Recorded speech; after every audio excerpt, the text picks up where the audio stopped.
जय श्री राधे, जय श्री कृष्णा। कार्तिक मास महात्म्य अध्याय 23 यम पंचक काल व दीपदान। सूत जी बोले कि हे ऋषियों, एक बार राजा पृथु ने देवर्षि नारद जी से पूछा कि हे देवर्षि, यम पंचक काल कौन सा होता है और इस काल में दीपदान का क्या महत्व है।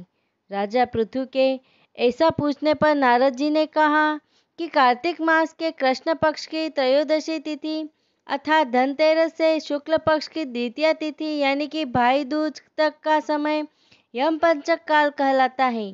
यम पंचक काल की रात्रि में यमराज के निमित्त दीप जलाए जाते हैं ताकि यमराज प्रसन्न रहे और अपमृत्यु यानी कि अकाल मृत्यु का भय न रहे। इसी तरह कृष्ण पक्ष की चतुर्दशी को नरक चतुर्दशी भी कहा जाता है। इस दिन तिल का तेल, अपामार्ग और दूर्वा आदि लगाकर स्नान करना चाहिए। स्नानोपरांत दक्षिण दिशा की ओर मुख करके अपसव्य यानी कि दाईं ओर होकर जल में तिल डालकर 3-3 अंगुली से आयाम, धर्मराजाय, मृत्यव, अंतकाय, कालाय, सर्वभूतक्षयाय, औक्टुम्बराय, दंधनाय, परमेष्टने, बकरोदराय, चित्राय, चित्रगुप्ताय कहकर तर्पण करना चाहिए। तत्पश्चात सायकाल ब्रह्मा, विष्णु, शिव, दुर्गा के मंदिरों व वृक्ष सभा, गौशाला, नदी, बगीचे, सरोवर, कूप, बावड़ी, खेत, गली, चौराहे, शमशान में दीप जलाए और महालक्ष्मी का ध्यान करें।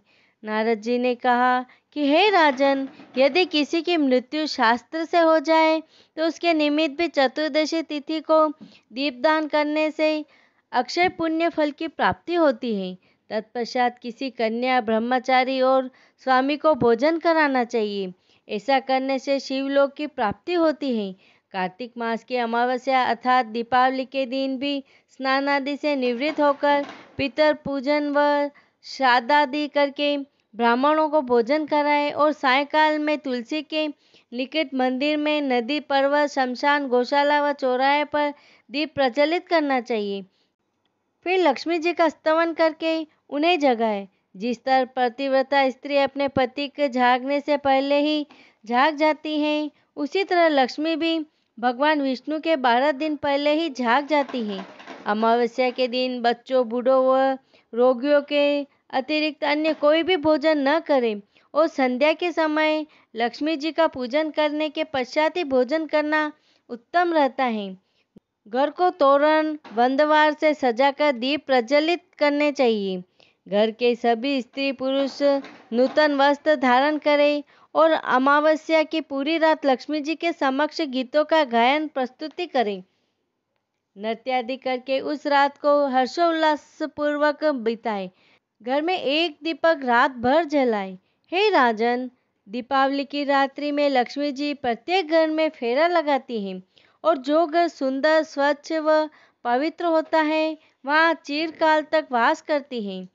रात्रि का जब एक प्रहर शेष रह जाए तब दरिद्रता सूचक घर के कूड़े करकट को सूप या पुराने पंखे पर रखकर घर से बाहर फेंक देना चाहिए।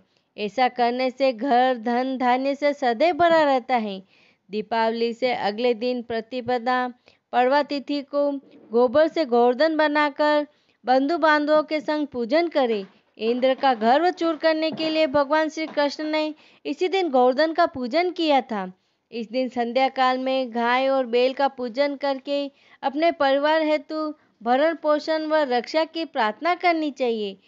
इसी दिन संध्या काल में राजा बलि व उनकी पत्नी विंध्यवती का भी पूजन व दान आदि करने वाले सुख समृद्धिवान होते हैं। इति श्री कार्तिक मास महात्म्य अध्याय 23 संपूर्ण। ओम नमो भगवते वासुदेवाय। ओम नमो भगवते वासुदेवाय। ओम नमो भगवते वासुदेवाय। श्री